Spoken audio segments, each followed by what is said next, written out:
ఒక ధనవంతుడైన వ్యక్తి ఇంట్లో చాలా ఖరీదైన వస్తువులు ఉంటా ఉండేవి. వాటన్నిటి మధ్యలో ఒక పెయింటింగ్ ఉండేది. అదేంటంటే ఒక ఎత్తైన స్తంభం పైన ఒక తాబేలు కూర్చొని ఉన్నట్లు. అది చూసిన ప్రతి ఒక్కరు మిగతా వాటన్నిటికీ ఉన్న విలువ దానికి ఇచ్చేవారు కాదు. ఎందుకంటే చూడ్డానికి వియర్డ్గా ఉంది, సూట్ కాలేదు, ఇది తీసేయొచ్చు కదా అని చెప్తా ఉండేవారు.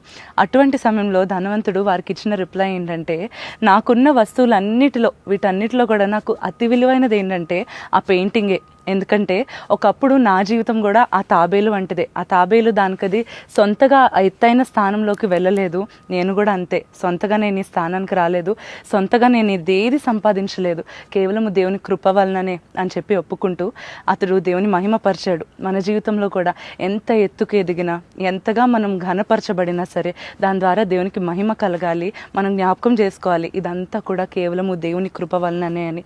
పౌలు భక్తుడు చెప్తున్న మాట జ్ఞాపకం చేసుకుందాం. నేనేమై ఉన్నానో అది దేవుని కృప వలననే. మీరు కూడా ఒప్పుకుంటారా? మీరు కూడా నాతో కలిసి చెప్తారా? నేనేమై ఉన్నానో అది దేవుని కృప వలననే.